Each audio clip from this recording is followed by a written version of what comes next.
एक समय की बात है। एक तालाब में बहुत सारे मेंढक रहते थे। तालाब के बीचों बीच एक बहुत पुराना खंबा भी लगा हुआ था। खंबा बहुत ऊंचा था और उसकी सतह भी काफ़ी चिकनी थी। एक दिन मेंढकों के दिमाग में आया कि क्यों ना एक प्रतियोगिता आयोजित कराई जाए। इसमें भाग लेने वाले को खंबे के ऊपर चढ़ना होगा और जो सबसे पहले ऊपर पहुंच जाएगा उसे विजेता घोषित कर दिया जाएगा। तो उन्होंने प्रतियोगिता का दिन फिक्स कर दिया। प्रतियोगिता का दिन आ गया। खंबे के चारों ओर मेंढकों की भीड़ इकट्ठा हो गई। आसपास के इलाकों से भी कई मेंढक इस प्रतियोगिता में हिस्सा लेने के लिए पहुंचे थे। माहौल में एक सरगर्मी थी। हर तरफ शोर ही शोर था। प्रतियोगिता शुरू हुई, लेकिन खंबे को देखकर भीड़ में से किसी भी मेंढक को यकीन नहीं हुआ कि कोई भी मेंढक इस खंबे के ऊपर पहुंच पाएगा।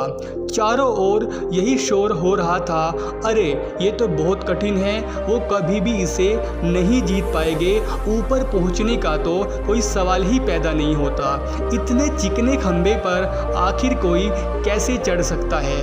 और दोस्तों, हो भी ऐसा ही रहा था। जो भी मेंढक कोशिश करता वो थोड़ा ऊपर जाकर फिसलने लगता और सीधा नीचे आकर गिरता।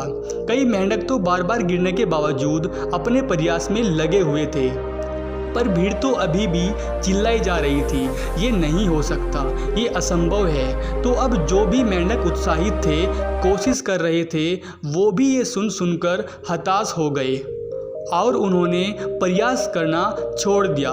लेकिन उन्हीं मेंढकों के बीच एक छोटा सा मेंढक था जो बार बार गिरने के बावजूद भी उसी जोश के साथ ऊपर चढ़ने में लगा हुआ था।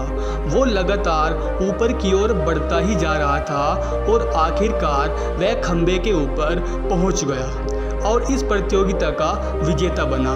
उसकी जीत पर सभी को बड़ा आश्चर्य हुआ। सभी मेंढक उसे घेरकर खड़े हो गए और पूछने लगे, तुमने ये असंभव काम कैसे कर दिखाया? कैसे तुमने सबको पीछे छोड़कर जीत प्राप्त करी? तभी पीछे से किसी ने बोला, अरे भाई, उससे क्या पूछते हो, ये तो एक बहरा मेंढक है।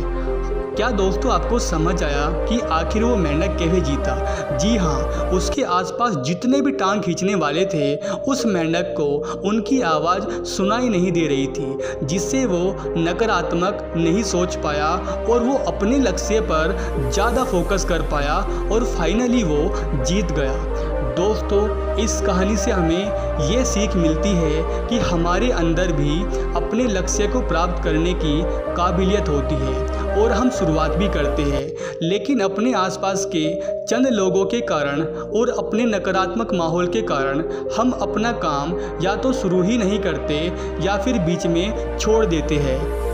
तो दोस्तों, आपको जो भी पीछे रखने वाली आवाज़ें हैं वो कोई भी हो सकती है, कुछ भी हो सकती है, चाहे वो दोस्त हो, रिश्तेदार हो या फिर आप खुद हो, इन सबको इग्नोर करना ही होगा।